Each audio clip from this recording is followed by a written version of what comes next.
Firstly, allow me to briefly explain the rules of this class trial. The results of the class trial will be decided solely by your votes. If you manage to correctly identify the blackened, only they will receive punishment. But should you vote incorrectly, everyone except for the blackened will be punished, and they will be able to escape this field trip of mutual killing.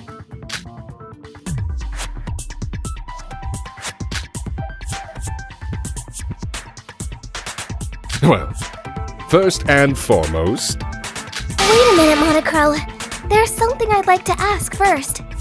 Oh, and what might that be? Accomplices. Can there be accomplices in a case? Good question. Whether or not there are accomplices will be a huge factor in deciding the culprit. A good question indeed. I guess it wasn't specified in the rules. To be blunt, there can be accomplices. What? So it's possible? But in theory. Only one person gets to actually leave the island anyway. Of course. The rules even say that only the first murder counts if more should occur. In other words, without any reward, an accomplice is no more than another tool for the culprit. They'd gain nothing from assisting the culprit, after all. Even if they succeeded, they'd be unable to escape the island alongside the blackened. More importantly, they'd still face the same execution as the rest of us. He's got that right. Wait, what's that? Oh, that. You don't need to concern yourself with it. It would have been Yuri Kagorin's seat, but it's rather sad to just leave a blank space there. That's an awful sense of humor you've got there. Wait, something's off about this. What's that empty seat over there? Whose is it? It's exactly what it looks like, an empty seat. There's no need to concern yourself with that either. You're very interested in the petty details, aren't you? Questions are fine, but shouldn't you be discussing the murder first? Right. This place is extremely unpleasant. I'd like to leave as soon as possible. It might be the last place you ever see if we don't figure out who the culprit is. Say such terrible things! Wait, all of you. Do you mind if I say something before we begin? Huh? What is a Kokoro? I know who the culprit is. What? Are you serious? Who is it? Who's the culprit? I know who the culprit is, and I know exactly how they did it. So I'll give them the chance to speak. Give yourself up now. Perhaps then I may understand that you regret your actions. You'll be found out anyway, and it's better to confess rather than have it dragged out of you. Nobody's confessing. Obviously. What kind of idiot would tell the truth? They'd be sentencing themselves to death. All right. We'll do this the hard way. So who's the culprit, Coco? I can't tell you that right now. What? Why are you screwing around? Just tell us. We don't know who it is, so just tell us so we can get this over with. Like Sosie said, I don't want to be here any longer than I have to be. Would you be able to comprehend it? Even if I did tell you, I would be lucky to be believed. I sense that a few of you are suspecting me already. Aha. Your powers of observation are truly outstanding. This is a class trial. All of our lives are on the line here. We need to find a conclusion that everyone finds acceptable, so that there is no doubt who the culprit is when we all cast our votes. Figure it out for yourselves as much as you can. I'll help you if you get stuck. This is totally suspicious. Hey, Biggie, don't dismiss her when we haven't even started yet. What? What's with that condescending attitude, huh? Do you think I'm an idiot? Oh, sis, your mood's back up again. Duh, of course. I don't want to sit around moping forever. I'm really scared, but I'll do whatever it takes to stay alive. I see. That's good, sis. Let's get started then. Wait a moment. May I say something as well? What is it now? I imagine that some of you may suspect me simply because I'm the mastermind. Your opinions on me as a person are inconsequential. But please, for all of our sakes, treat me as just another student during the class trial. We would all die if we reached the wrong conclusion, after all.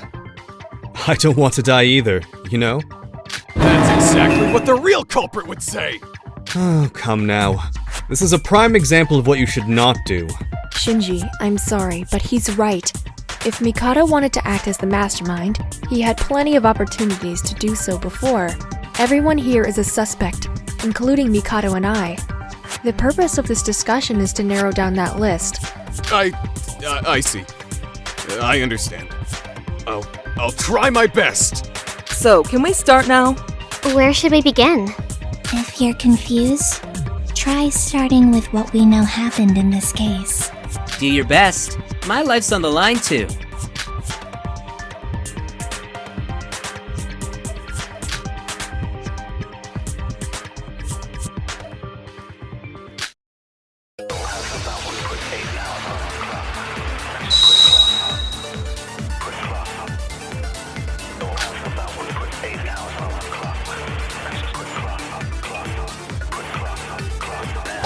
To begin, Riri died at 7:30 in the morning. 30 minutes after the morning announcements.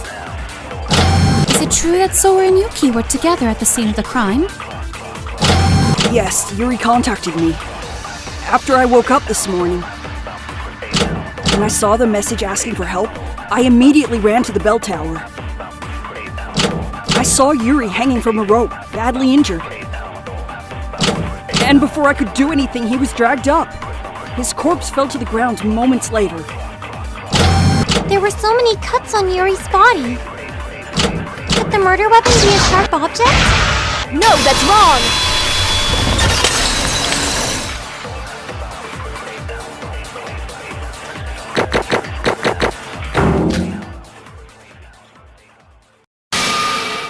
No, Iroha. Yuri couldn't have been killed by a sharp object. If you check the Monochrome file, it says that the cause of death was blunt force trauma.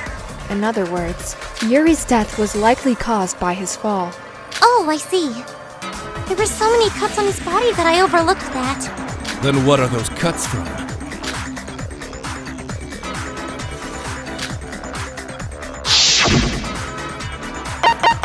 Got it! His injuries were caused by the sharp wires. Wires? Did you see all the wires strung in between the empty space in the middle of the spiral staircase? Yuri was dragged up by a rope and was cut by the wires as he fell to the ground. He fell very quickly, which is why the wounds are so thin and yet so numerous. Oh, so that's why the cuts were there. You never even checked the Monochrome file? I can't believe you call that an investigation. I'm sorry! Hey, it was an honest mistake. Don't pick on her. An honest mistake? It's rich of you to say that when we could all die from it. I can't leave my life up to you all to keep acting like idiots. Leave your life up to us. Everyone's lives depend on the outcome of this trial, not just mine, yeah? If the rest of you work hard to find out the culprit, I don't have to waste my own energy. What?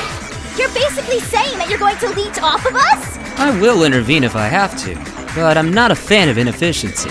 You're working to save your own hides, so isn't this a favorable outcome for us all? You degenerate ruffian! Have you never even heard of the concept of cooperation with someone? Now, everyone. We won't accomplish anything if we let ourselves be distracted by people such as Mr. Hashimoto. Let's carry on with deliberations, shall we? But if the culprit wanted to kill Yuri by dropping him, why did they go through the trouble of installing all of those wires? I'm not sure. I think we'll have to talk about it a little more. Alright, so could everyone tell me what they were doing at the time of Riri's death? Like I said, Sora and I saw Yuri's death with our own eyes. We were together, so does that count as our alibi? I was alone in my room. Do I have to tell you? I was just wandering around the place. Mr. Kagurine died around 7:30 a.m., so everyone besides Mr. Maeda, Miss Sora, Miss Mitsume, and Mr. Hashimoto must have been in the dining hall. No, Yoriko wasn't there. Yuko, where were you and what were you doing at the time? I was also at the bell tower. I met Yuki and Sora there. The bell tower? But that's the scene of the crime, isn't it? If Sora and Yuki were there because of the message... Yoriko, what were you doing there? What was I doing? Kanade, just in case it comes up later, Yoriko technically witnessed Yuri's death with us. You heard the body discovery announcement, right? It's only announced when 3 or more people find the body. Sora and I saw it first, and Yoriko a little while after. Hold on, Mr. Maeda. You claim that Mr. Kagurine was hoisted by a rope? What? Yeah? Then it stands to reason that the two of you witnessed the culprit, no? What? Really? If the Blackened dragged Mr. Kagurine with a rope up to the top of the bell tower, our 2 witnesses would have immediately followed afterwards in pursuit. I see. Because the only way down from the top of the tower is down the spiral staircase. Whether the culprit went down or Sora and Yuki went up, they would definitely bump into each other at some point somehow. Unfortunately, that wasn't the case. We did get to the top of the bell tower, but Yoriko was the only one up there. That means Yoriko's the culprit. What? Isn't it obvious? Like Emma said, the only way to climb up the tower is by using the stairs. And if you were there, you don't have a good excuse like Yuki and Sora, and you've been looking worried from the start. It's clear to everyone that Yoriko's the culprit. Don't you think so, sister? Huh? But, Kanade, we just said that Ruko's a witness. Sis, please just think for a moment. Yoriko doesn't have an alibi, and she has no reason to be in the bell tower if she's not related to the case. I guess. When you put it that way, Ruko does sound pretty suspicious. Hey now! Who are you calling suspicious? Okay then, Yuko. Can you tell us why you were at the bell tower? You and Rara just told us that they were there because they got a message from Riri. Tell us why you were there, then we won't have a reason to doubt you. I don't know. I don't know why I was there. What? Are you kidding me right now? Yoriko's situation sounds kind of complicated. I thought she was the culprit at first too, but after I heard her testimony, I'm not so sure that's right. Yoriko, calm down and tell us your side of the story.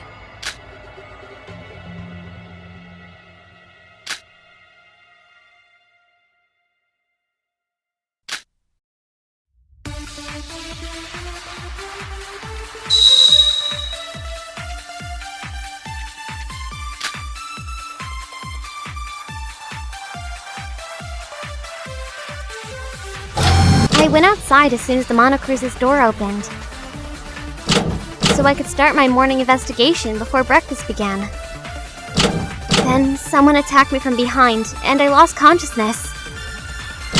When I woke up, I was at the top of the bell tower next to Sora and Yuki. Do you have any proof? For example, someone who saw you leave early. What? No, nobody saw me. No, that's wrong!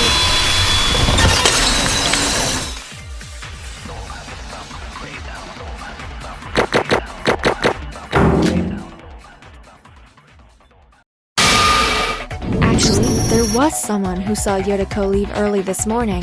Shinji, you said you saw her, right? Me? Well, yeah, I definitely saw Yoriko leaving early this morning. You guys sure do get up early, don't you? What were you guys doing? Hajime and I go jogging every morning, you know? I woke up early, so I was waiting for him in the hallway. Hajime was late because he had to use the bathroom. And I saw Yoriko leaving as soon as the Monocruise door opened up.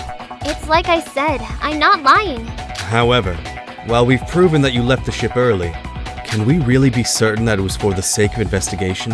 What? Doesn't that just make you even more suspicious? The murder did happen this morning, after all.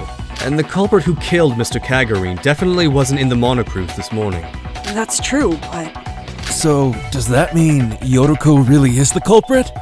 Wait a minute! Why is everyone accusing me when I haven't done anything? I told you, I don't know how or why I was there.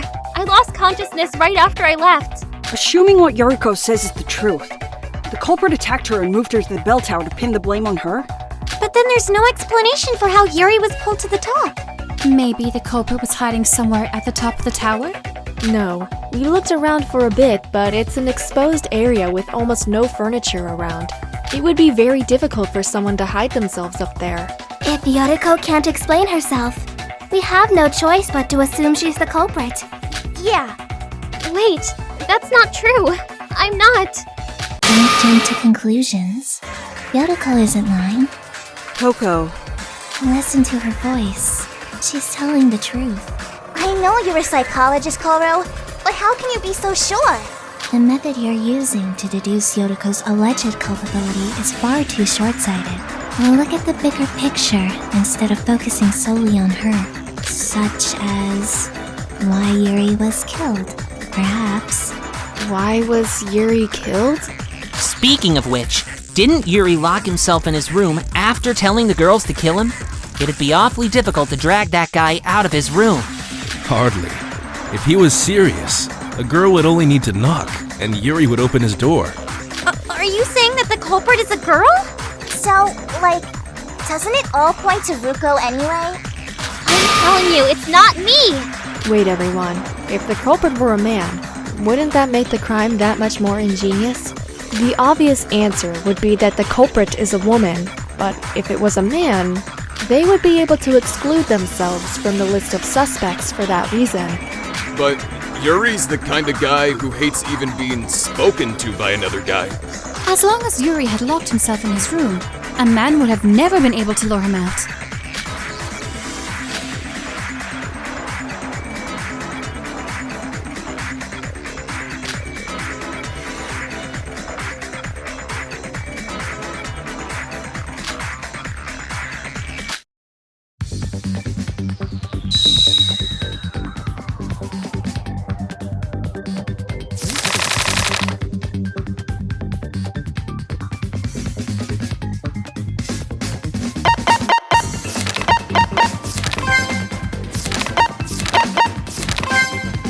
I see.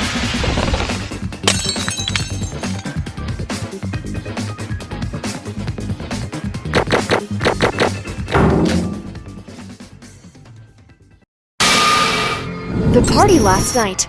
Yuri was at that party, wasn't he? Didn't he drink late into the night too? Oh yeah, he was there. So then if someone attacked Yuri right after the party ended, it could have easily been a man. Yes, that's true.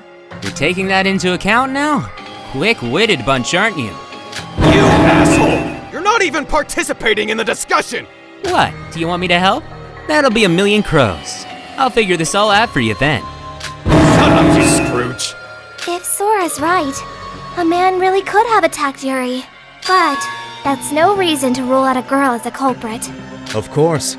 She said that the culprit could be a man, not that they couldn't be a woman. For a man like Mr. Kagurine, the idea of him giving up his life to a woman that approached him during the festivities is all too plausible. Yeah, but I'm curious about something. The party was last night, right? Yuri died this morning. If the culprit attacked Yuri after the party, wouldn't that mean the culprit was inside the monocruise during nighttime? The monocruise doors lock after 10 p.m. Yeah, if the party was last night and the murder happened this morning, there's a huge gap of time missing between them. So the question is, if a man really did attack Riri after the party, what was he doing until morning? But didn't all the people who were drinking late into the night return to the monocruise before 10 p.m.? I can't really remember. Probably. I was the only sober one there. Although, Yuri was late. He told me he'd be stopping by the bathroom. I get it! That was when somebody kidnapped Rin then! No, that doesn't make sense, because the murder happened at the bell tower just after the morning announcement. The culprit would have been locked inside the monocruise. They wouldn't have had any time to prepare for the murder. You're assuming things again. There's no rule that says you have to stay inside the monocruise during nighttime. What? But the rules. State that the monocruise doors close at 10 p.m. and that sleeping outside the dorms is not allowed. That's all. If the culprit never boarded the monocruise, they would be free to wander the island after the door was locked. If they stayed up all night, they wouldn't be breaking any rules. Being outside the monocruise at night isn't a rule violation? Is that true? Yes, I've done it before.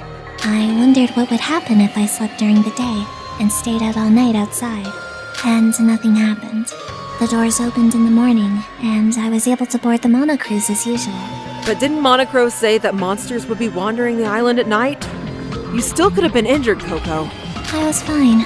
I stayed on the main roads and never ran into any sort of monster. Although I do wonder if something may be hidden in the forest.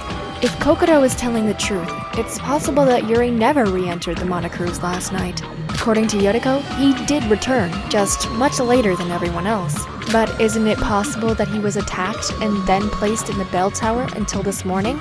According to that theory, the culprit is one of the people who were drinking late into the night. What do you think, Yoriko? You're one of the people who stayed behind, aren't you? Well, that's true. But it wasn't me. I got back to the Monocruise with everyone else. About that, none of us were exactly sober, so we don't really remember that. Sorry, Yuko. What? They were all drunk as skunks. Indeed, and none of them can recall a thing. Speaking of which, I don't recall seeing any alcohol during the preparations for the party. Oh, you're right. And yet, there was alcohol abound in the beverages by the time the party started. I believe this is no mere coincidence. Are you saying that the culprit put alcohol in the drinks in order to get everyone drunk and fog up their memories? Wait, isn't it possible that someone impulsively committed a murder because they were under the influence at the time? No. You can tell by looking at the crime scene that someone put a great deal of thought into this murder. It doesn't fit an intoxicated cover-up. If the culprit brought the alcohol, doesn't that mean they helped organize the party? Who are the ones organizing the party? You, Ra-Ra, Mac, Yuko, Mikado, and myself. Just the 6 of us. Yoriko is nothing but suspicious. So the culprit's someone that helped with the party and stayed out last night. And they would have to be sober. That's what you're saying? Hey, wait a second. The only person who wasn't drinking last night was Yoriko. She said she'd be chaperoning dry, since we had to get back by 10 p.m. No, I mean that's true, but... The evidence all lines up. Yoriko, can you explain what happened in more detail? We just want to believe you. You're not listening to me. Aren't you taking this a little too far? Look, I'm innocent. To be accused as the culprit because of a series of coincidences. I can still defend myself, you know? Listen to me before you start talking.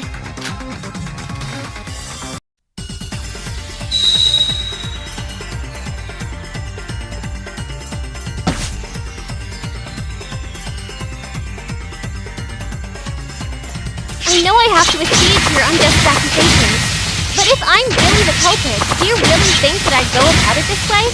Like you said, Yuri would have done anything for a woman, even die for her. There's no reason for me to wait until the party to kill him in such a complicated manner. The culprit may have waited until the party because of their plan involving the alcohol. Like we said before, they used it to dull everyone's memories so they could easily get away with their plan. The fact that Yuri attended the party in itself could indicate that he was working with the culprit. So you're just saying that I would do something as stupid as intentionally going to the party? If I was the culprit, I wouldn't go about it that way. If you two weren't as power with me, you wouldn't be suspecting me. Is that how it is? Just because of that, I'll pierce through those words!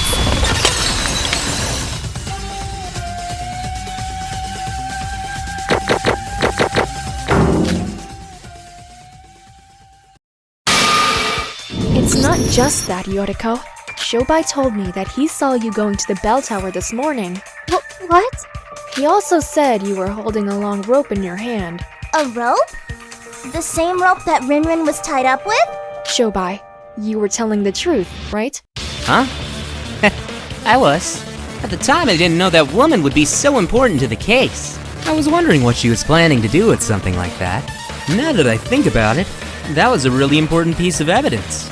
Wait, he's lying! Shobai isn't telling the truth. I really was attacked by someone as soon as I left the Monocruise.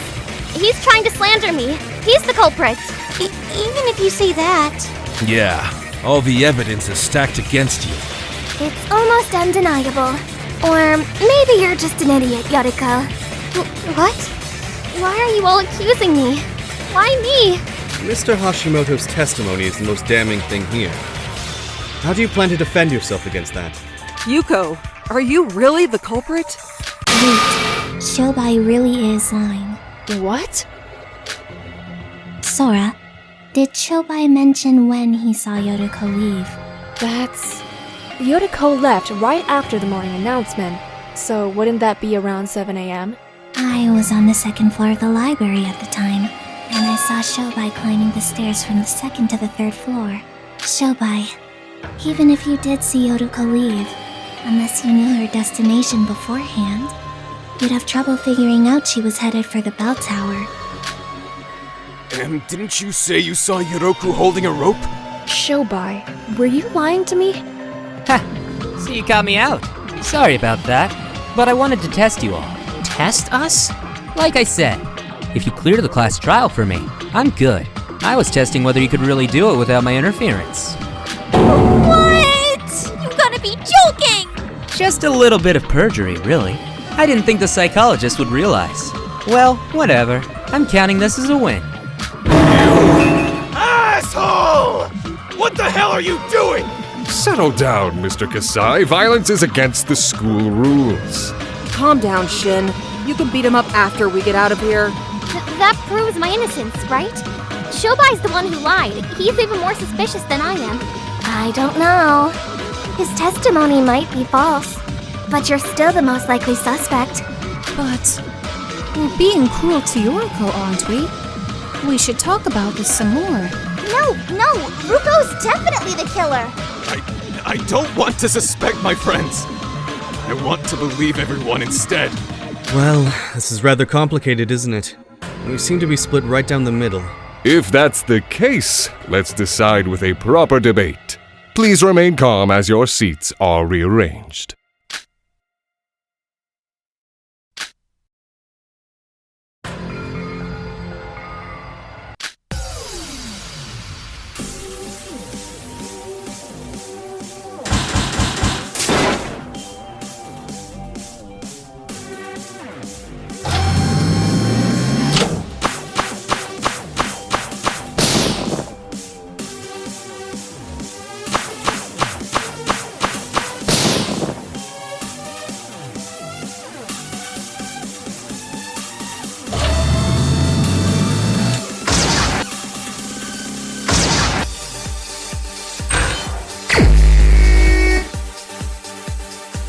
Yoriko is the only one that went to the party and fits all of the criteria.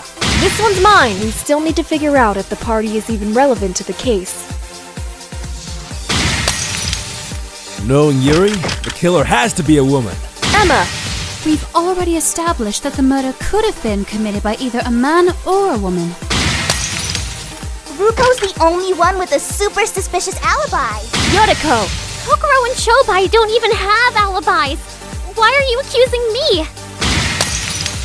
But, Yoriko, weren't you the only one who handled the food at the party? Kokodo!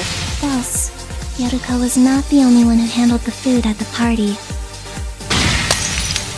She could have taken advantage of the fact that we were drunk to forge her alibi. Shinji! Yoroku wasn't the only one who wasn't drunk. So shouldn't we suspect the others too? Yoriko is our only suspect, so there's nothing else we can do. Setsuka, we haven't even talked about the possibility of another suspect besides Yuko.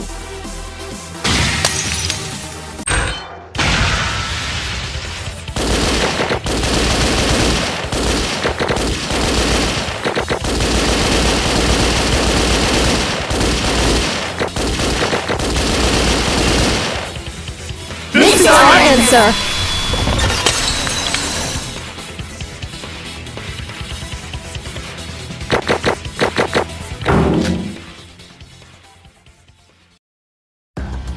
It seems that a conclusion has continued to evade us. At any rate, it's wrong to conclude that Yoriko's the killer when there's still so many unanswered questions. We need to discuss this some more. Sora. Okay. I don't want to doubt my friends any longer either.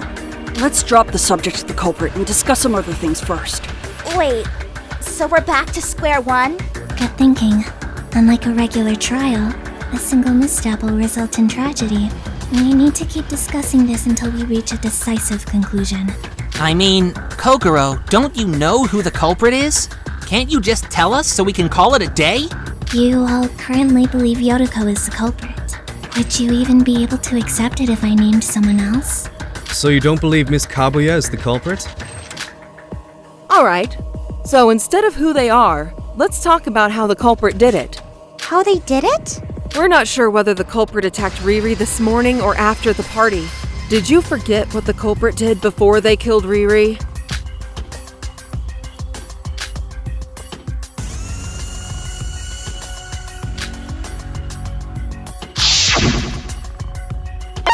Got it! Are you talking about the hook that was embedded in Yuri's calf? Yeah, you said it was already embedded when you first saw him, right? Even if Riri was drunk, he wouldn't have just stayed still while the culprit stuck that thing into his leg. They would have had to restrain him by any means possible. So you're saying we should discuss how the culprit went about doing that?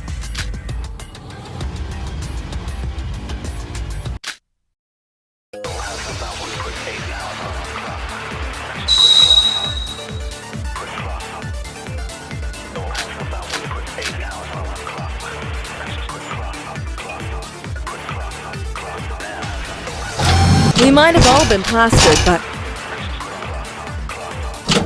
Riri wouldn't have just stayed still while someone stuck a hook into him. Maybe they stunned him by hitting him with a blunt weapon? No, that's wrong!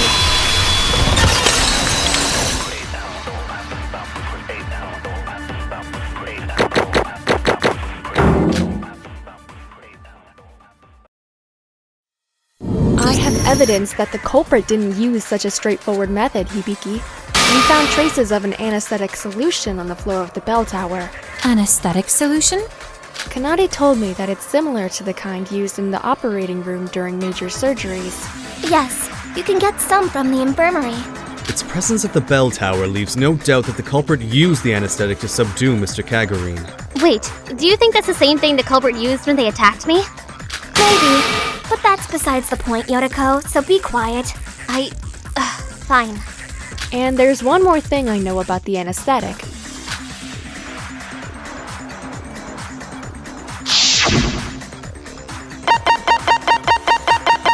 Got it! Kanade went to the infirmary after finding the anesthetic, and she discovered that a single syringe had disappeared. A syringe? Yes, you can use that particular syringe to conveniently calculate the sedation time using the scale on the barrel. That's great and all, but how do you know all this? I watch a lot of medical dramas. Is there a problem? I'm not saying there's a problem, but... No one found a syringe or anything like that while investigating, right? That means...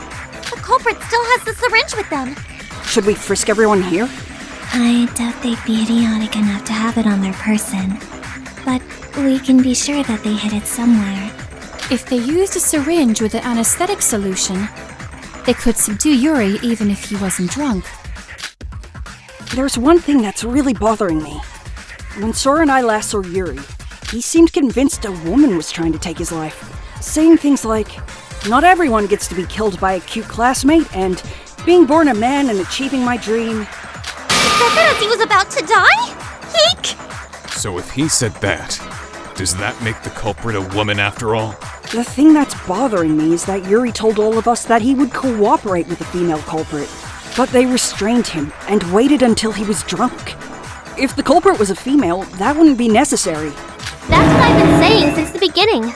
Yeah, that's true. It'd just create more evidence, right? Let's review. Assuming the culprit is male, he would only be able to target Yuri after yesterday's party. We still have no idea what happened before nighttime, though. Assuming the culprit is female, she would be able to get to Yuri at any time inside the monocruise. However, she wouldn't have had enough time to prepare for the crime in the morning. Like the other scenario, we still have no idea what happened before nighttime. About what happened before nighttime, doesn't it seem possible that the culprit's preparations took place during that time? What? Like Kokoro said, anyone can stay outside the monocruise at night using the loophole in the rules. We can't explain how the culprit prepared for their crime during the short time frame in the morning, so we can just assume by default that it took place at night. That's almost 9 hours. Would it really take them that long to prepare for the murder? I'm not sure. They just need to prepare the hooks, the rope, the anesthetic, the wires, and... that's all, I think. Wait, none of you can possibly think that the culprit simply dragged Yuri up with just a rope, do you? Huh? I did think something was amiss when you began accusing Yotoko. You've been mistaken from the beginning. What are you talking about? The culprit didn't just drop Yuri to his death after dragging him up from the bell tower. Then, what else did they do? Oh, I see. It was so obvious that I almost missed it. In hindsight, it's clear. Think. Yuri was short, but it's physically impossible for anyone to drag him hundreds of feet out to the bell tower. I doubt even Shinji could do it. Really? If you used a lever of sorts, it might be possible. Yes, it's possible.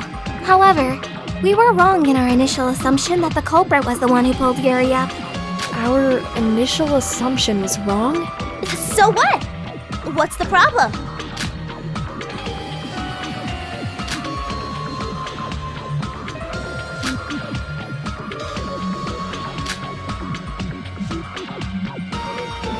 Allow me to remedy the situation.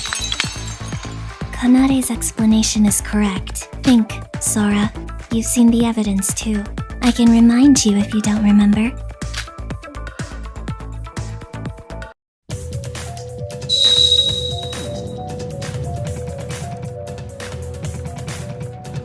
Yuri was dragged to the top of the tower at a great speed. This is an impossible feat for a regular person to accomplish. How was the culprit able to achieve this? The speed in which Yuri was dragged up indicates something was pulling him down from the other side, don't you think? And you didn't find anyone on the top of the bell tower, so therefore, you can figure this out for yourself, can't you?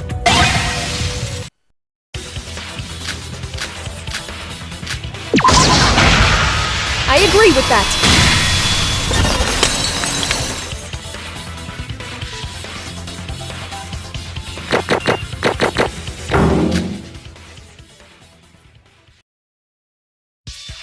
It's possible that Yuri wasn't dragged up by the culprit. It's more logical to think that he was pulled up in reaction to something else. What are you talking about? There was a hook stuck in Yuri's calf, which was attached to a long rope. We thought that someone pulled Yuri up by that rope, but if you think about it, it's physically impossible for someone to do that on their own. Huh? Are you sure? Furthermore, I discovered something with Setsuka earlier. Oh, you're talking about the life jacket, aren't you? Yes, someone had left it hidden outside of the bell tower. We found the same kind of hook that was stuck in Yuri's calf embedded into the life jacket, and that hook was attached to a rope. However, the end was cut off. So, what does that mean? Oh! So in other words, Yuri was connected to the life jacket by the hooked end of the rope. If the culprit jumped down from the bell tower while wearing the life jacket, Yuri would be pulled by the other end. For every action, there's an equal and opposite reaction. Exactly. That's what the culprit did. Wait, I don't get it. So why was Ruko at the top of the bell tower? Well, according to Yoriko, she was attacked and found herself unconscious, and then awoke at the top of the bell tower. When Yuki and I met Yuri on the first floor, the culprit must have been waiting for us at the top of the bell tower, along with the unconscious Yoriko, of course. That explains why Miss Kaguya was the only one there when Miss Sora and Mr. Maeda arrived. She was a red herring. The real culprit couldn't have been there. After all, they were already outside the bell tower when Mr. Kagurine was pulled up. It makes sense in theory, but I don't think he'd be able to be pulled up so easily. Why not? There's tons of other factors involved, like friction and whatnot. Sora, do you remember the bell ringing as Yuri was being pulled up? Yes, and now I think I know why.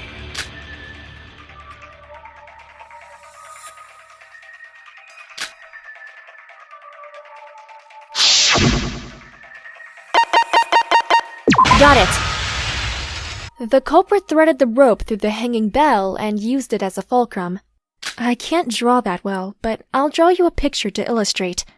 Iroha, may I borrow your sketchbook? This is how the culprit did it. As you all know, the hole in the top of the bell is very small, small enough that the hook can't pass through it. I suspect that the culprit attached the hooks after first threading the rope through the hole. That's really high up. How is that even possible? Well, I get it, but Sora, your drawings could use some improvement. Wait, how did the culprit adjust the length of the rope? It sounds simple in theory, but they could have easily fallen to their death if they'd miscalculated. I believe they practiced it beforehand. If you look at the marks on the bell, they don't look shallow enough to have been made by a single attempt. Are you proposing that the culprit practiced this act many times before committing the actual crime? Yes. The hooks that were connected to Yuri couldn't have passed through the hole in the bell, so the culprit wouldn't fall. The marks on the bell are probably from the friction caused by the rope, and also from the metal hooks scraping against the bell. After the culprit used the correct rope length to reach the surface, they could cut the end of the rope attached to the life jacket, and Yuri would fall to the ground due to the shifting weight and balance. This is the truth of the crime scene that Yuki and I witnessed. Wait a moment. Even if the culprit accounted for the length of the rope, the bell tower is far too tall.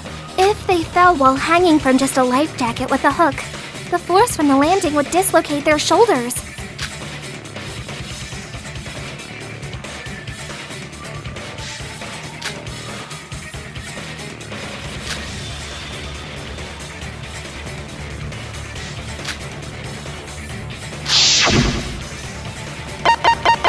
Got it! Earlier, Emma was wondering why the culprit would go through all the trouble of setting up those wires. The answer to Kanadi's question is probably the broken wires. The broken wires? Yuri was cut by the wires as he was dragged up at a high speed. The resulting friction in the process may have had the effect of cushioning the impact. Now I get it. The wires weren't meant to kill Yuri, but rather to lessen the impact of the fall. This explains why the culprit went through the tedious work of setting up those wires. Without a doubt. There's something bothering me. If the wires were sharp enough to slice through flesh, why didn't they cut the rope? If it really was that sharp, it should have cut the rope attached to Yuri too. That rope was made from special materials. It's a tough one from the mart that won't break unless you carefully cut through its padding. I thought it was cool, so I took note of it. I didn't expect it to be used in a murder, though. So, Ruko's not the culprit? That's what I've been telling you from the start. I'm a victim here too. That's too bad. What? What do you mean that's too bad? Now we have to suspect everyone besides you as the culprit. How are we supposed to narrow it down to the culprit now? I see. So we're back at the start? Not really. We did learn something from the previous discussion. The culprit should have been outside the monocruise during nighttime after they kidnapped Yuri. Huh? How do you know that? Think about it. If the culprit was able to do test runs to adjust the rope's length exactly as they needed, then they must have had enough time to do so. Being outside during nighttime with no one else but Yuri gives the culprit plenty of time to run trials without anyone finding out. Good point. Someone surely would have noticed the culprit if he was doing trial runs during daytime. Furthermore, there was a prevailing misconception that no one could exit the monocruise during nighttime. I'm sure the culprit thought there would be a good time to test their plan. Yeah, I'm surprised that we still held that belief until now when people like Kokoro already knew that wasn't the case. Well, I just stayed up all night once. Based on the previous discussion, we can infer that the culprit is a man. As we already know, a woman would have no reason to use such difficult methods. It's true that Mr. Kagarin's death would be automatically attributed to a woman due to his previous outburst. So, should a man have committed the crime, the very act of murder itself would become his alibi. A rather clever ploy, I must admit. So now that we know that, we can just narrow it down from all the guys here, right? In that case, we already know the culprit. It's either Mikado or Shobai. Shobai doesn't have an alibi, and Mikado's the mastermind. Please do not forget my sincere wish for a class trial free of prejudice. It should be unquestionably clear that I am giving it my all to unveil the truth. Huh? Shobai, were you asleep this whole time? Still not over. You must be crazy. Our lives are at stake right now, and you just dozed off? Hey, you've got all you need. I know the whole story, but you guys don't need my help to figure it out. I haven't been getting a lot of sleep lately. Wake me up when it's over. He's insane! Anyways, Shobai or Mikado being the culprit seems unlikely, big bro. The culprit must have stayed late at the party last night to kidnap Yuri, but neither Mikado or Shobai were included in that group. But you know, can't Mikado use magic? You've seen him flying around like nothing. Kidnapping Yuri with those abilities would be a piece of cake! Nox's second law. All supernatural and preternatural agencies are ruled out as a matter of course. What the heck is that? An absolute code of logic in detective fiction that cannot be violated. It forbids supernatural or unrealistic phenomena from interfering with murders. Oh, I know that! Isn't it from Umineko when they cry? I give you my most sincere, emphatic vow that I do not use my magic for matters relating to murder cases.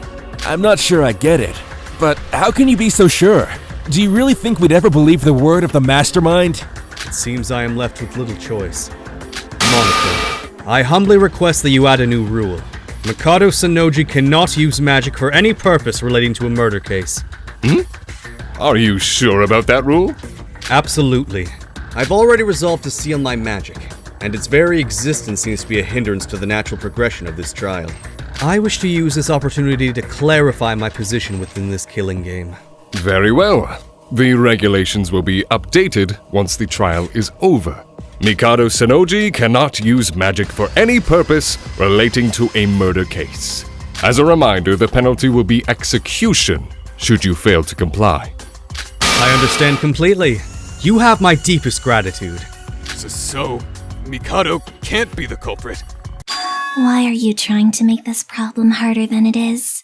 The answer is already out. There's a suspicious individual who satisfies every condition. Huh? You spoke about the conditions to be the culprit beforehand. Think it over. The individual you referred to is in plain sight. The conditions that we brought up were... The culprit was among those who stayed late at yesterday's party. The culprit was also part of the group that prepared the party. Additionally, we figured out that the culprit is a man while discussing the Life Fest and the murder rehearsals.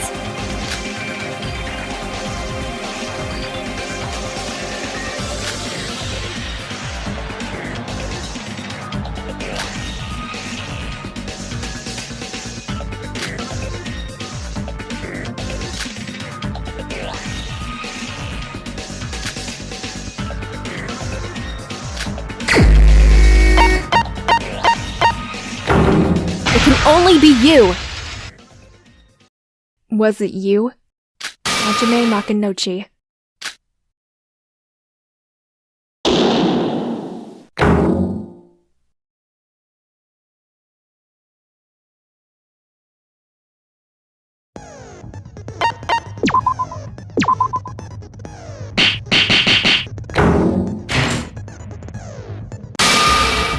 Was it you, Hajime? What? Wait a minute, Sora! Do you think Hajime's the culprit? There's nobody aside from Hajime that meets all the conditions to be the culprit. He helped prepare the party and stayed late to drink with Yuri. He's the only one who was in both groups, and is a man as well. Precisely. I have been suspecting Hajime since the beginning. How'd you know right off the bat? You will remember my question at the start of the investigation. I asked, how do you feel about this murder? Ah, yes. But how is that relevant? I can figure out whether a person is lying or not just by hearing them talk. What? So you knew Hajime was the culprit just from that one question? Miss Mitsume, that sounds like an even more magical ability than my own spells. I cannot be completely sure of my deduction, naturally. But were I to narrow down my suspects, however, I can figure out the answer by simply comparing the evidence to each suspect.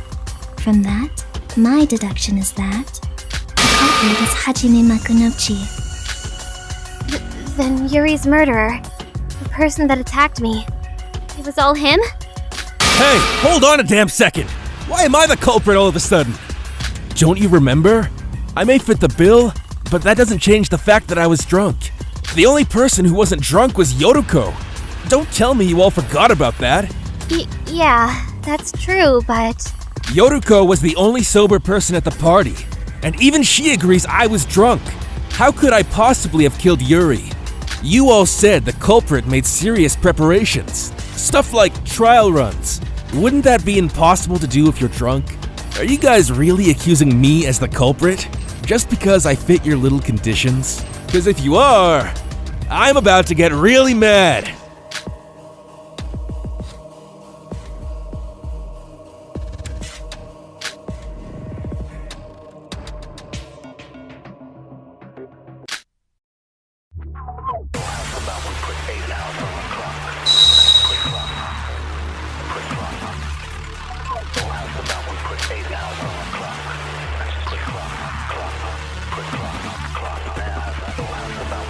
The culprit couldn't have planned out their crimes while drunk. So they must have been someone who didn't consume alcohol. Right! There's no way Hajime's the culprit. Shinji, please make judgments based on logic, not your friendship.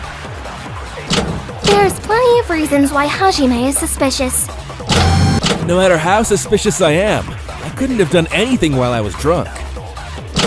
Ask Yotoko and check yourself. What Hajime just said is true.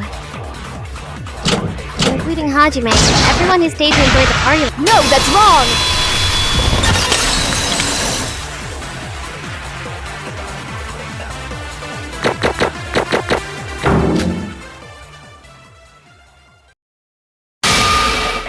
Everyone was completely drunk last night? I'm not so sure about that. What are you saying? I found these liquor bottles in the guest house, and some of them were filled with water. Water? At first, I thought it was mixed in during the whole mess of alcohol being brought to the party. But now that I think about it, it's possible that the culprit was just pretending to be drunk and drank water instead.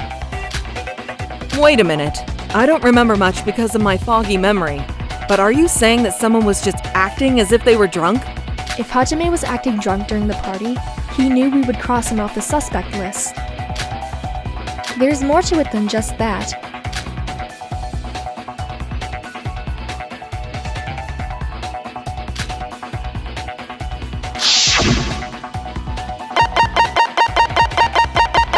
Got it. Yotoko, do you remember what you told me earlier? You said Yuri left to go to the washroom before you all went back to the monocruise. Yes, I did. Didn't you also say that someone else left with Yuri at that time? You said you couldn't remember who that someone was, but do you think that person could have been Hajime? Give me a second to think. Well, Wait, I think I remember. That person told us to go ahead while he took Riri to the washroom. They told us they'd follow us back right after. They had blonde hair and bulky muscles. It was Mac! Yes, I believe it was. I wasn't paying much attention back then because I was under the influence.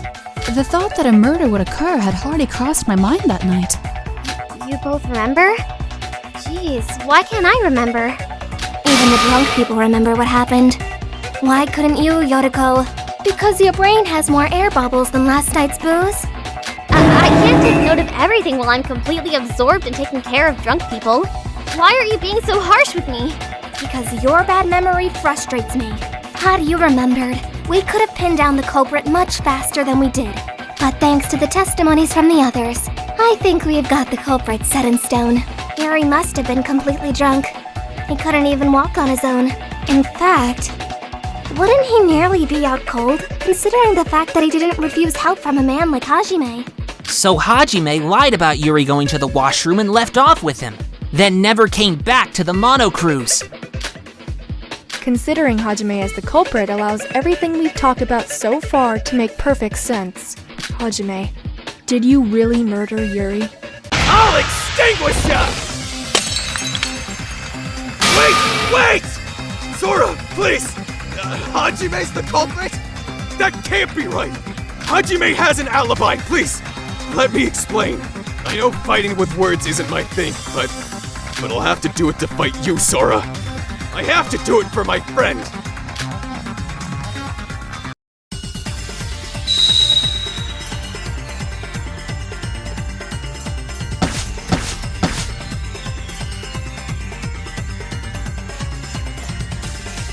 Hajime and I go jogging every morning.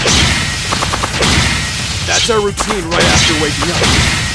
As always, I was waiting for him this morning. Like I said, while I was waiting, I saw Yoroku leaving the monocruise. Hajime did arrive a little bit later than usual, but committing murder in that small gap is impossible. He's a cool guy, and when a man's gotta go, he's gotta go. You can't blame him for that. Shinji, don't you think the fact that he arrived late itself rouses suspicion?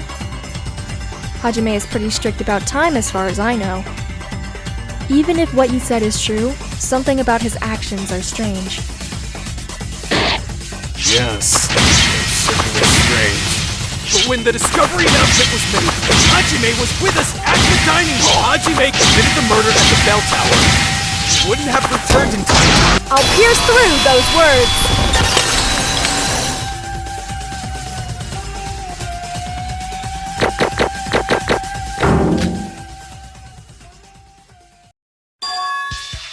Sorry, Shinji. Hajime actually could have easily made it back in time. The body discovery announcement was made sometime after Yuri's death. What? Of course. The announcement is only made when 3 or more people discover the body. There was no announcement when Sora and I saw Yuri's corpse. Monoko announced the discovery only after we ran to the top and met Yoriko, and she also saw the body. So, did it go something like this? From Yuri's death to the body discovery announcement, the culprit had extra time to move around while Sora and Yuki climbed up the stairs. As everyone who used the stairs during the investigation knows, it takes at least 5 minutes to get to the top. Of course, the culprit was able to quickly get down safely by jumping off the tower using his fulcrum mechanism. This is a small island. If you run fast enough from the bell tower to the Monocruise, wouldn't it be possible to meet with everyone else at the dining hall before the announcement? Then... Wait, but didn't Shinji say he went jogging with Hajime? Yuri died at 7:30 a.m. If they went jogging together right after the morning announcement, how did Hajime kill Yuri? Shinji and I briefly parted ways while jogging. But that was just to get your crow card that you left at the guest house, right? And even that didn't take more than 10 minutes! Executing this whole murder plan in such a short time isn't possible! There's one thing that keeps bothering me. Do we agree that the culprit attacked Yuko right after the door opened, and then they carried her to the top of the tower? If so, they attacked Yuko and moved her to the bell tower at 7 o'clock on the dime, returned to the Monocruise and met with Shin, started jogging, parted with him, and went to the top of the tower again. Checked that you and Rara were there, and murdered Riri by jumping off, dealt with the rope and the life vest, and then came back to the Monocruise. All within such a short period of time? Shinji, at what time did you meet with Hajime this morning? Well, it was around 7:15 a.m. Even if we say the culprit ambushed Yoriko at 7 a.m., 5 minutes to run to the tower, 5 minutes to rush up the stairs, 5 minutes to rush back down, 5 minutes back to the cruise, there just wouldn't be enough time, even if Hajime buffed up his strength somehow. Oh, there'd be enough time, alright. All you have to do was remove a step, and all the pieces fit perfectly into place. Remove a step? Were the stairs the only way down? No. He could have slid down the rope, as if he were riding an elevator. Didn't he already adjust their rope length for that? Ah, that makes sense. But wasn't the rope that connected to the life vest also connected to Yuri's body? Yuri died at 7:30 a.m., but if he rode the rope at that time, he would have killed Yuri after jumping. That's still a problem. He just had to get rid of the rope's connection with Yuri. Hajime could have simply yanked out the hook from Yuri's calf while he was carrying Yoriko to the top. Ew.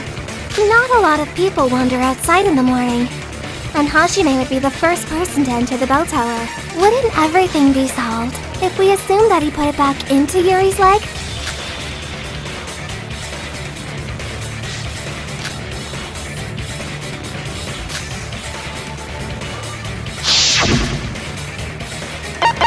Got it! The mysterious stab wound on Yuri's right calf. Kanade's hypothesis would explain how that wound was created in the first place. Initially, the hook was in Yuri's right calf, but in order to save time after moving Yoriko to the top, the culprit used it as a mode of transportation. In other words, the culprit took out the hook from his right calf to move down, then hooked it back into Riri's left calf when he returned? After meeting with Shinji, the only thing left for him was to take his plan into action. So when he saw Yuki and Sora making their way to the top of the bell tower, he jumped down to kill Yuri. Wait, Rara. You said a while ago that the culprit used wires to slow the falling and cushion the impact. But if he used the rope before the murder like you just said, doesn't that mean there was nothing to cushion the impact? Ah, that's true. The wires cutting Yuri's body would break the fall when the culprit killed him. But if he jumped with nothing but a small hook on the other side, there wouldn't be anything to slow him down. Isn't this a bit problematic? I remember Miss Little Sis saying anyone who fell from that height would get their shoulders crushed. No, it's not a problem this time. I know this sounds like I'm contradicting my own words, but Unlike back then, we know for sure who the culprit is. The culprit? Are you speaking of Hajime? Earlier, I said anyone would end up with a shoulder injury because I didn't know who the culprit was. But Hajime's the ultimate boxer. Wouldn't he be able to withstand some degree of impact with his great physique? After all, no one cares more about their health than he does. The life vest also would have absorbed some of the impact, right? But doesn't that sound a bit unrealistic? And even if he could survive the fall, that doesn't explain why he would bother setting up those wires. Why waste time preparing a braking system when you can just endure the impact in the first place? In your opinion, whom amongst us would possess the fortitude necessary to pull off such a feat? Huh? Well, based on pure muscle, I guess Hajime or Big Bro. Do you see? The list of potential culprits has instantaneously been reduced to 2 individuals. Huh? Oh, I get it. The fact that they were set up could be so the culprit could use their existence as an alibi. If there weren't any breaks, the second that jumping trick was revealed, our first question would obviously be, who could endure the impact? Exactly. Of course, he also might have still needed a safety device to lessen the pain of the full impact. Regardless of whether or not Hajime ended up enduring the impact, it's a definitive truth that the culprit jumped twice from the top of the bell tower, and therefore our conclusion would also be correct. Perhaps we should also examine Hajime's shoulders and see if we find any other condemning evidence. Yeah, the culprit would have had plenty of time at night to estimate the strength of the impact through experimentation. If I may interject, Yuki stated that he received a message from Yuri asking for assistance, but the existence of this correspondence in itself is extremely suspicious. Yuri, with his acute wrist injury, reaching out to another man on the verge of his own death, is it not unnatural? Most certainly. Yuki even said that Yuri was delighted at the idea of being killed by a woman. It's definitely not the attitude of someone who would ask for help if such a thing had actually happened. The message was probably sent to Yuki by Hajime, using Yuri E-Handbook Plus to create an alibi. That way, he'd be able to make whoever witnessed the murder scene run up to the top of the tower to catch the culprit. Now I see why he used a syringe with measurements on it to inject the anesthetic. It was to make sure that Yuri woke up the second Sora and I got to the tower. So, Jimmy was really thinking that far ahead when he planned the murder? Hey, why are you all so confident that Hajime's the culprit? So the culprit set up wires not only to cushion the impact, but to confuse us and set up an alibi. And then he used the rope to move down. I'd say that theory checks out. But why did he put the hook in Yuri's leg and then take it back out? He could have gone down the tower with the rope first and then put it in his leg. Could it be, perchance, that Miss Kabuya's interference threw a wrench into the culprit's machinations? Through a wrench? Allow me to explain my reasoning. Being unable to enter the monocruise once the slumbering hours occurred, the culprit was left with no option but to wait until morning. Therefore, it was crucial that they board the ship the moment the gates opened so they could play the part of the innocent. But Miss Kabuya stated that she exited the monocruise the instant the gates opened. Perhaps the two had a fateful encounter. Thus, the culprit had no choice but to ambush her in order to eliminate any possibility of her going to the bell tower. It would have completely jeopardized his carefully laid out plans, after all. I agree with Mikado. If you think about it, jumping off the top of the bell tower like that without anything to cushion your fall is just insane. It would have been a risky gamble.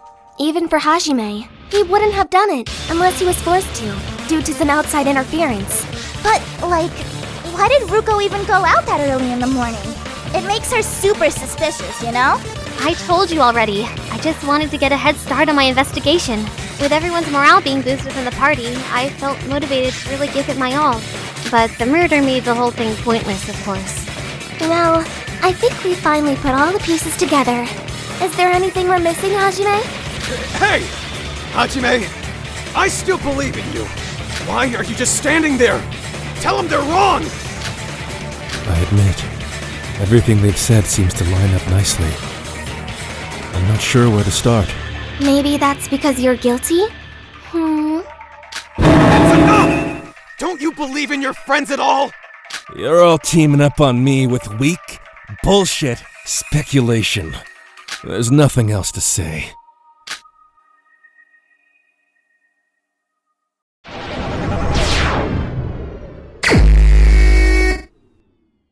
What a load of crap! Why are you suspecting me? That ain't convincing! I refuse to believe this! You guys really falling for this shit? Your logic is bullshit! You've got no evidence! What a load of crap! That ain't convincing! You've got no proof! Why are you suspecting me? You guys really falling for this shit? I refuse to believe this! It's over. You've got no evidence! That ain't convincing! You guys really falling for this shit? I refuse to believe this! What a load of crap! You've got no proof! Why are you suspecting me? That ain't convincing! I refuse to believe this! You guys really falling for this shit? Your logic is bullshit! You've got no evidence! What a load of crap! That ain't convincing! You've got no proof! Why are you suspecting me? You guys really falling for this shit? What's the point? Your logic is bullshit! You've got no evidence! That ain't convincing! You guys really falling for this shit? I refuse to believe this! What a load of crap! I refuse to believe this! Your logic is bullshit! Why are you suspecting me? You guys really falling for this shit? You've got no evidence! What a load of crap! Why are you suspecting me? You've got no proof! That ain't convincing! I refuse to believe this! It's over. What a load of crap! That ain't convincing! I refuse to believe this! Your logic is bullshit! Why are you suspecting me? You've got no evidence! What a load of crap! Why are you suspecting me? You've got no proof! That ain't convincing! I refuse to believe this! You've got no evidence! What a load of crap! That ain't convincing! What's the point? Your logic is bullshit! Why are you suspecting me? You guys really falling for this shit? You've got no evidence! What a load of crap! What's the point? You've got no proof! That ain't convincing! I refuse to believe this! You've got no evidence! What a load of crap! That ain't convincing! What's the point? Your logic is bull- You've got no proof! Why are you suspecting me? It's over. Your logic is bullshit! Guys really falling for this shit! I refuse to believe this! You've got no evidence! What a load of crap! That ain't convincing! I refuse to believe this! You've got no evidence! Your logic is bullshit! What a load of crap! You've got no proof! You've got no evidence! Why are you suspecting me? I refuse to believe this! You've got no proof! Why are you suspecting me? That ain't convincing! Your logic is bullshit! Guys really falling for this shit! I refuse to believe this! You've got no evidence! What a load of crap! That ain't convincing! I refuse to believe this! You've got no evidence! Your logic is bullshit! A load of crap! You've got no proof! Tell me why the hell I'm suspicious! This is the end! No! Stop it!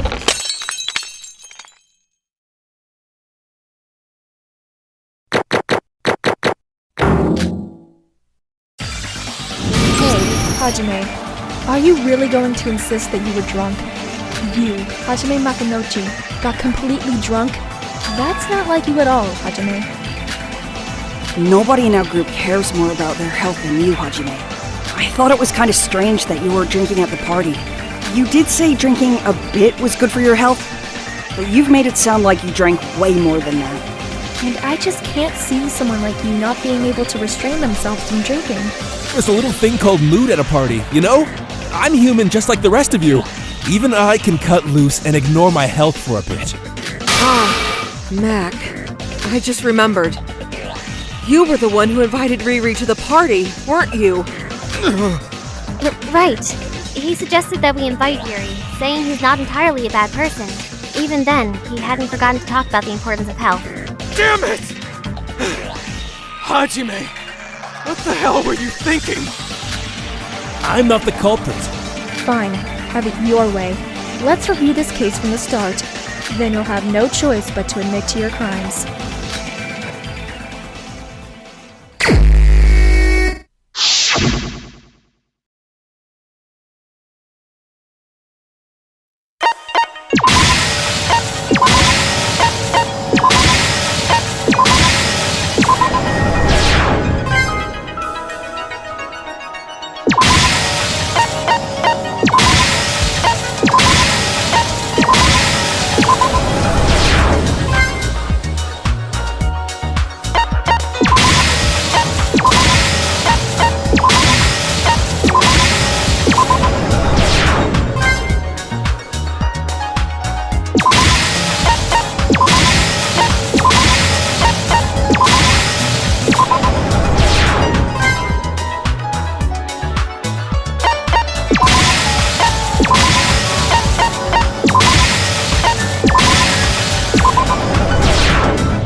is the truth of the case. It all began when Yuri started saying all that weird stuff about wanting to die for a single woman. He knew we were all growing desperate, so he offered any girl the chance to kill him and escape. Unfortunately, his words caught the attention of this case's culprit. If Yuri had been killed, everyone would suspect a woman of being the culprit. The culprit used this to their advantage in the murder.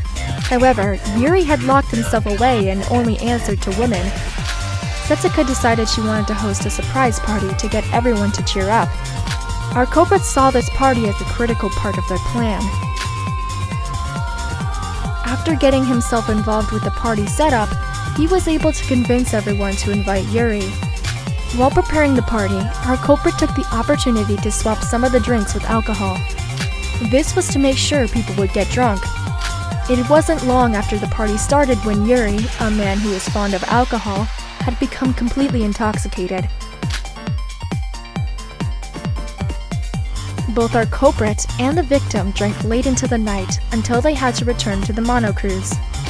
Once the party reached its end, our culprit helped Yuri and slipped away from the others. As a result, both the culprit and the victim were left all alone at night outside the monocruise. Once separated, the culprit took our victim directly to the bell tower. Since this all took place at night, there were no witnesses or interruptions that could affect them. Yuri was already passed out from being drunk, but to be extra sure, our culprit used a syringe to inject him with an anesthetic solution that would keep him out for a long time. Since our culprit had plenty of time until morning, he took some time to practice his method. It was during this practice that they made sure all of their measurements were perfect. Once the culprit was satisfied with their preparations, they had to wait outside until morning. Once the morning announcement went off, our culprit was going to enter the monocruise. However, as soon as the doors opened, Yoriko stepped out of the monocruise. If she had gone to the bell tower, this whole case would have been ruined for the culprit. The culprit had no choice but to inject her with the remaining anesthetic and moved her to the bell tower. Although the decision was made in the moment, it actually ended up driving suspicion away from them. During this time, the culprit had become late to their morning jog with Shinji, so they had to hurry. So, they removed the hook from Yuri's right calf while moving Yoriko. Going both up and down the stairs would take too much time, so they decided to use the hook as a means of transportation. With Yoriko in tow, the culprit rushed to the top of the bell tower. With the hook detached, our culprit quickly jumped off the tower using their fulcrum method. Normally, they would injure themselves without the weight of Yuri and the wires to slow them down, but they decided to take a risk and put their faith into their fitness and health. Luckily for our culprit, his talent was perfect for something like this. The culprit, who had shortened his travel time, joined with Shinji in the monocruise. During the jog, our culprit made an excuse to depart from Shinji for a moment. Returning to the bell tower, the culprit rearranged the hook placement. They couldn't reuse the right calf, as it had been completely torn up, so they inserted it into the left calf. This is the reason he had wounds on both of his calves. Once everything was ready, the culprit used Yuri's e-handbook plus to send a distress message to Yuki. As Yuki received the distress message, our culprit quickly made their way up to the bell tower. Once the culprit heard that we had arrived and Yuri had woken up, the culprit jumped off the bell tower once again, this time with the intention of murder. Yuri, who was connected to the life jacket via the hooks, was sent flying into the air. As Yuri flew up, he was cut by several sharp wires that had been set up by the culprit. The culprit, now safely on the ground, cut the rope and... Yuri was sent falling downwards to finish him off. Since there was nothing to slow his fall, it was without a doubt the true cause of death. Yuri, who we had just witnessed alive a moment earlier, was now a bloody mess on the ground. This is the truth of Yuri's death as Yuki and I had witnessed it. Once we saw the gruesome sight, we decided to rush up the stairs, hoping to find the culprit at the top. While we rushed to the top, the culprit disposed of the life jacket and was hurried towards the monocruise. Doing so would give them an alibi when the body discovery announcement went off. Fortunately for them and their fitness, they were able to make it back in time for the announcement. Right after the body discovery announcement, the culprit made their way to the bell tower with everyone else. In doing so, they reacted innocently with everyone else and pretended to be shocked by the event. However, this was all an act. In truth, they had been the one to kill Yuri. That culprit is without a doubt.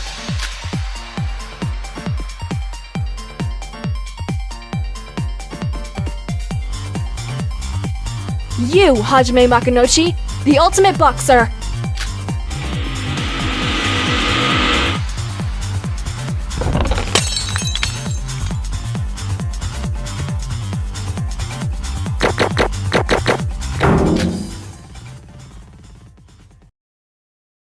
It's over, Hajime. You are the culprit.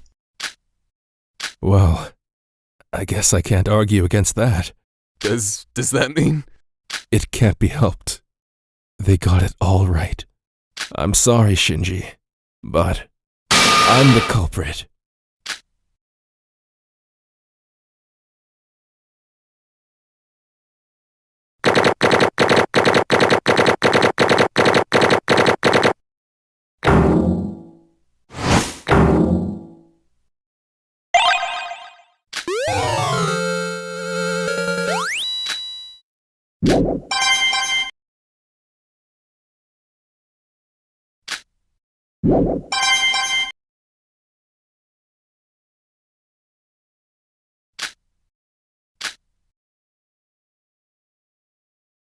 Have we reached a conclusion? That wasn't nearly as interesting as I thought it would be. Are you ready to see if your answer is right or wrong? As a warning, you only have one chance. I will assume that you've had enough time and proceed to the voting. Ladies and gentlemen, use the panel in front of you to vote for who you believe to be the culprit. Will you make the right choice or the dreadfully wrong one? What is it going to be?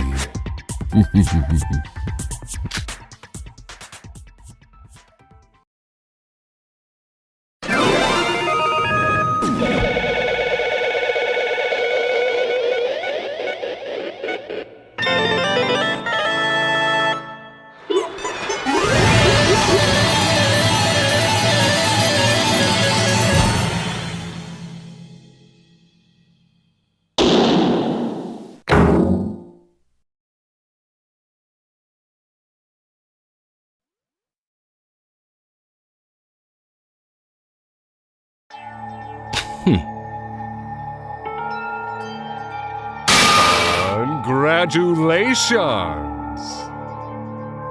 Fuck! My bad. What?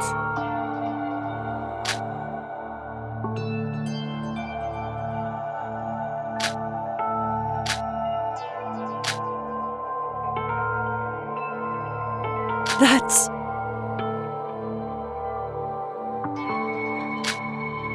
Hi.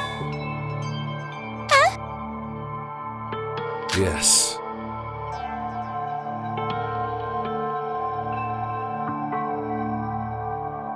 Stupid!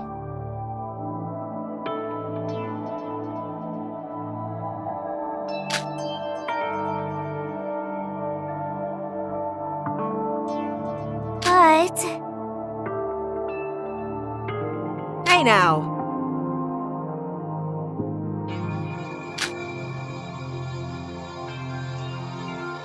Huh? Yikes.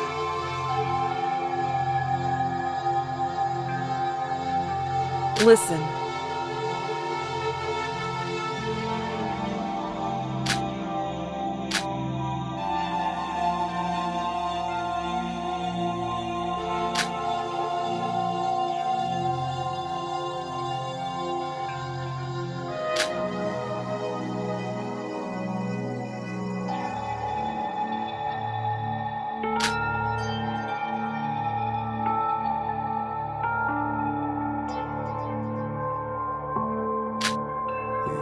Yeah, but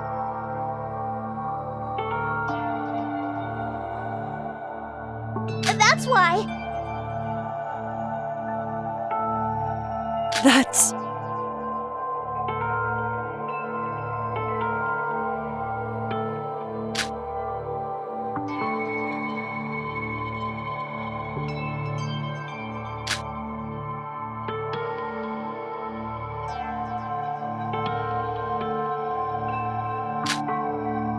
To be honest,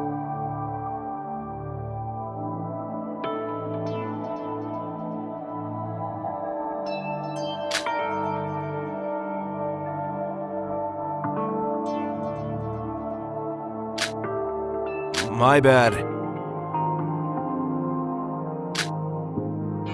But...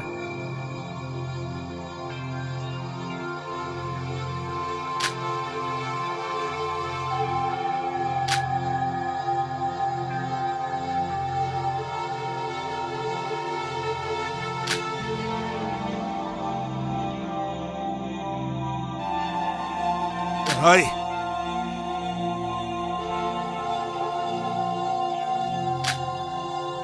come on!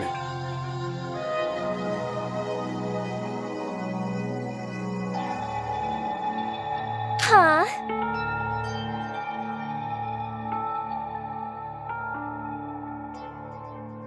But wait! I'm sorry, but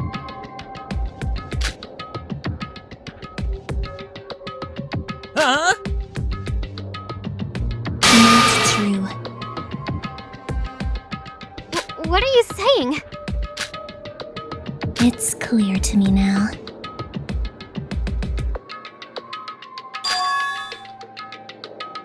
Huh? I'll explain.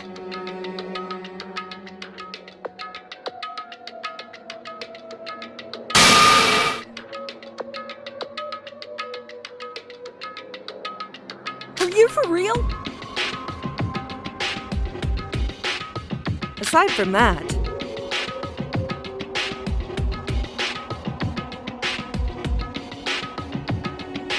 well,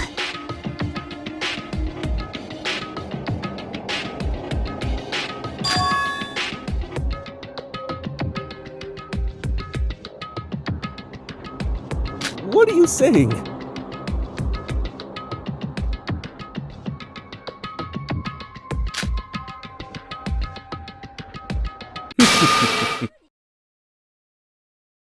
What? Now then.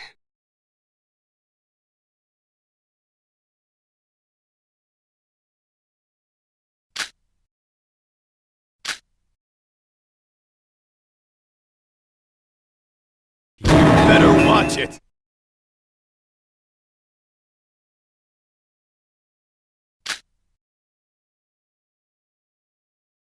But...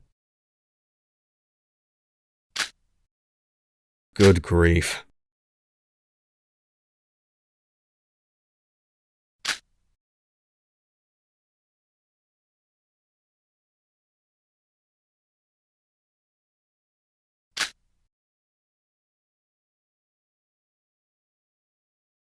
Huh?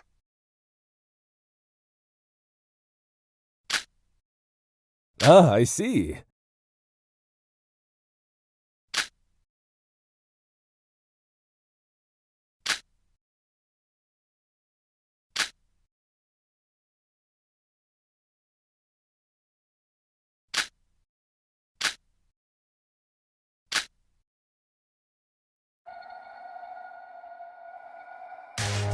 So, y'all want to know why I committed murder, huh? The answer's simple. It's because I was supposed to commit murder.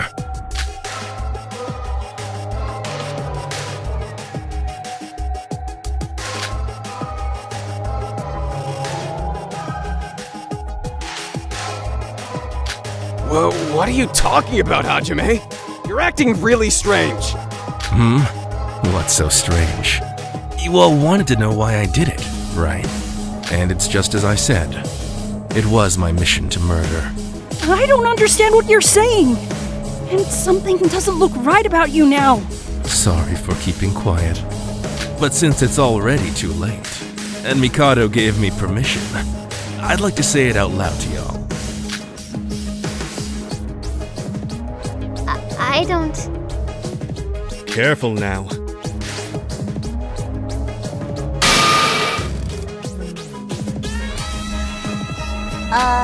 What? This is...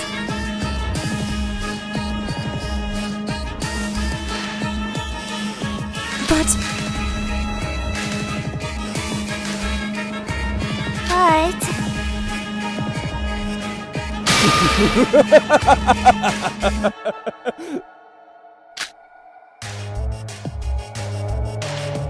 What?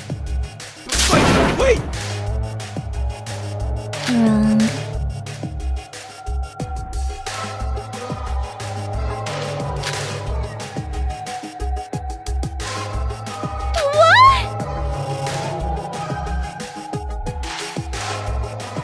Hey.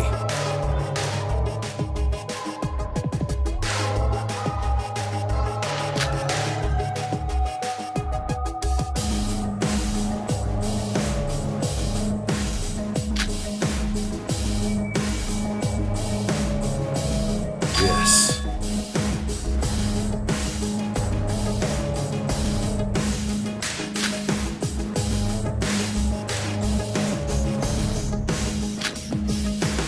Are you for real?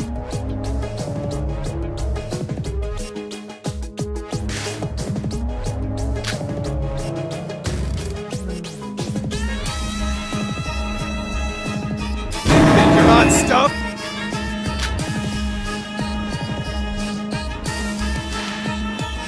I believe.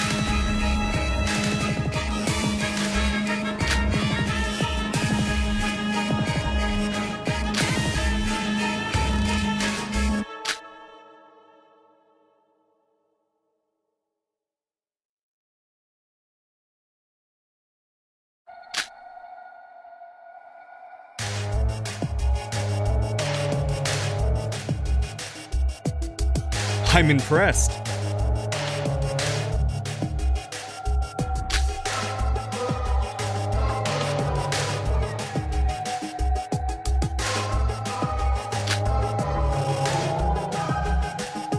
What the?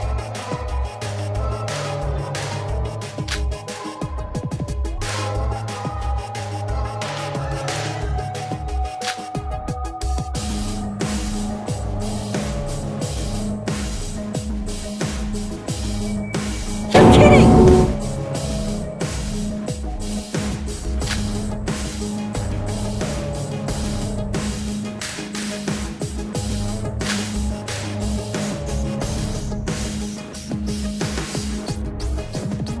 Now then.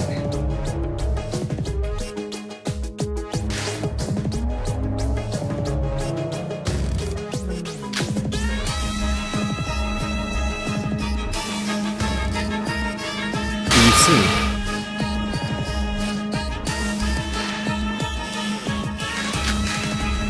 Oh ho ho!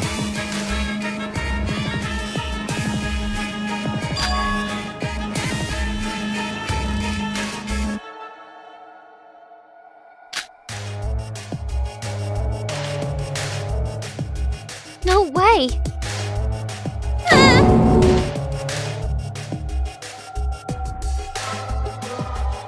What?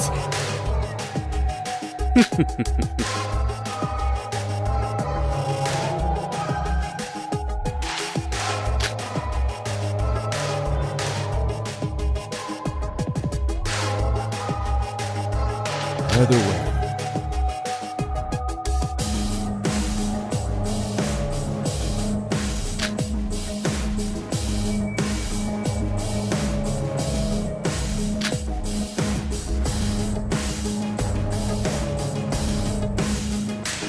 Huh?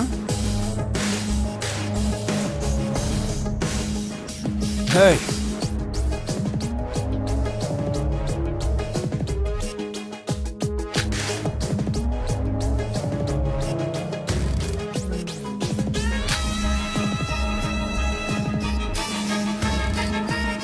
But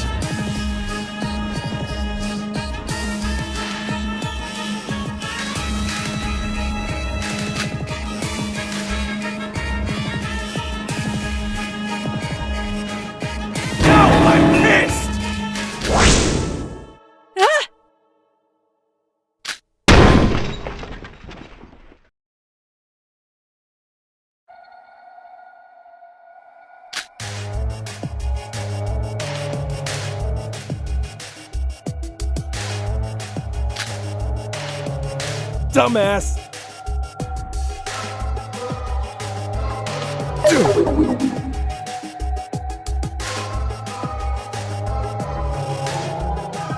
Yes. Hey! My god. You're kidding!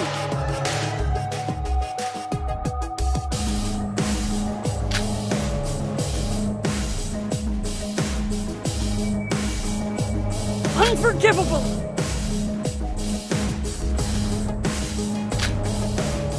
Yeah, well.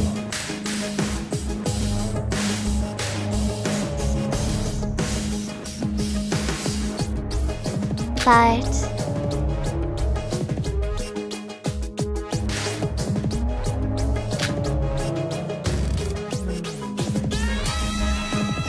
I'm sorry, but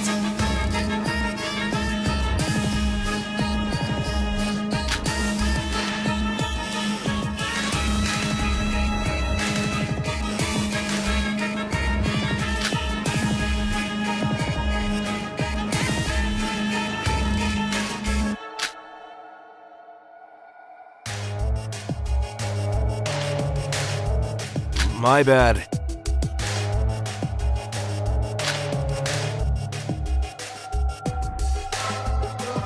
But Hey now!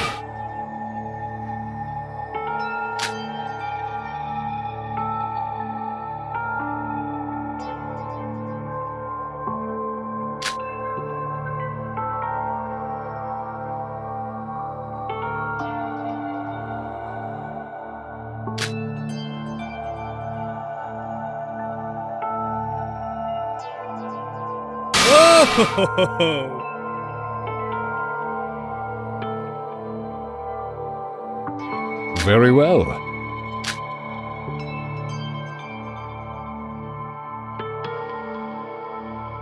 Hey.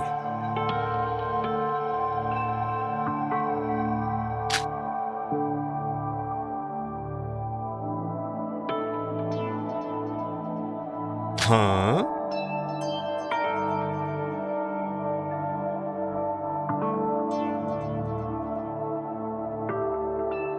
Hey.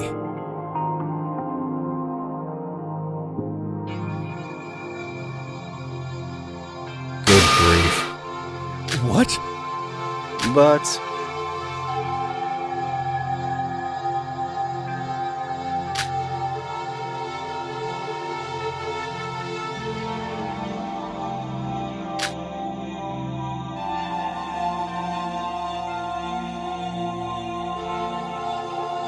What are you saying? Now then. Ah, I see.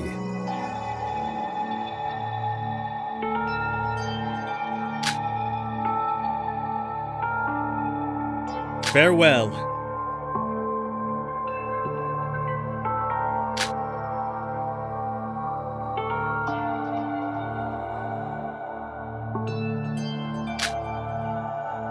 Son of a bitch! Do you think the other three are just gonna let you get away with this? I'll reveal the entire plan right now! It's punishment time!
Farewell. What? My god.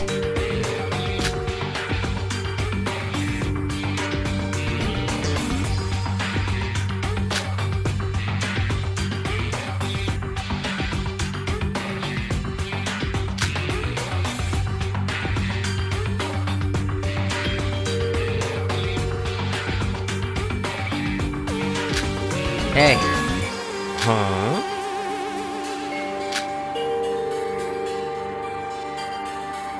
so let me get this straight.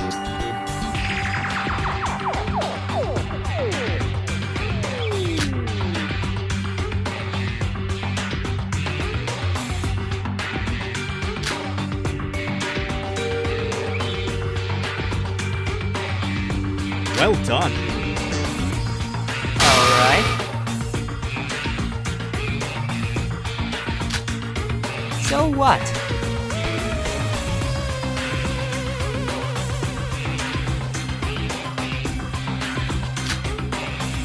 Careful now.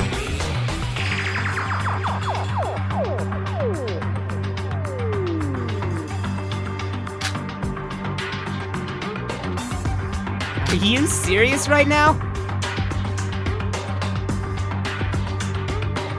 Ah, shit.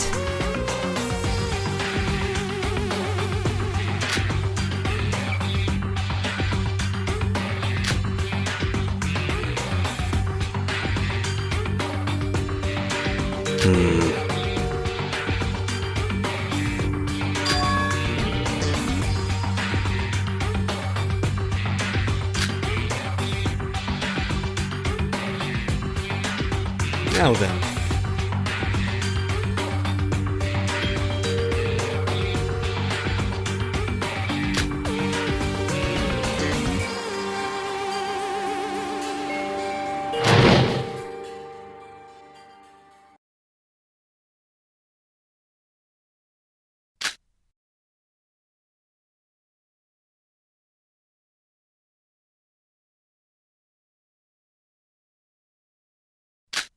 Well, great.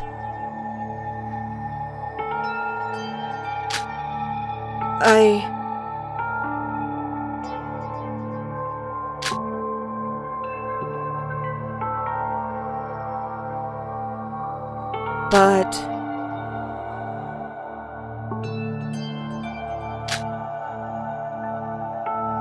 Oh dear.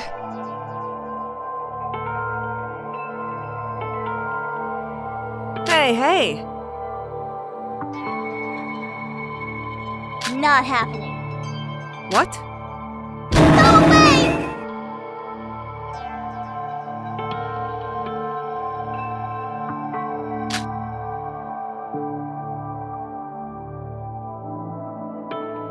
What the? Sis!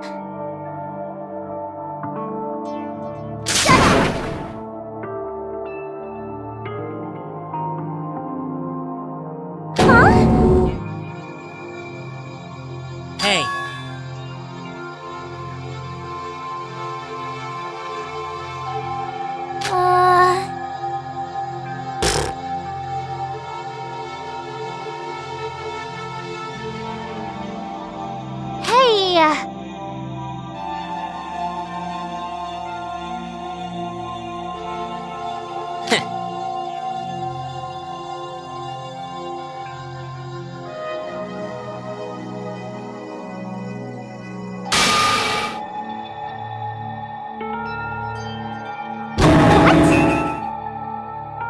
Calm down.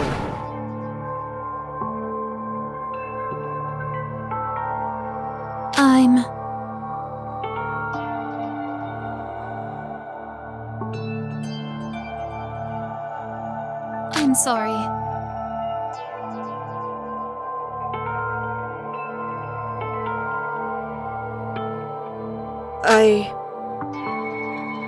There's no use.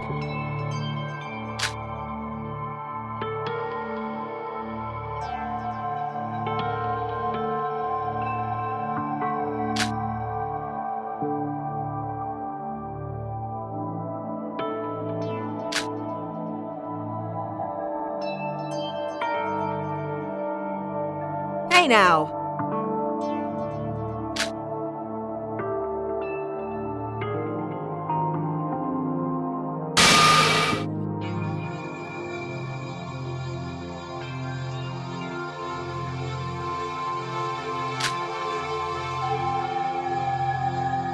Sorry.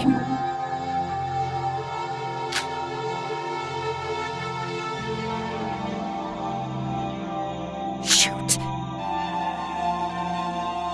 This is...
It's that person?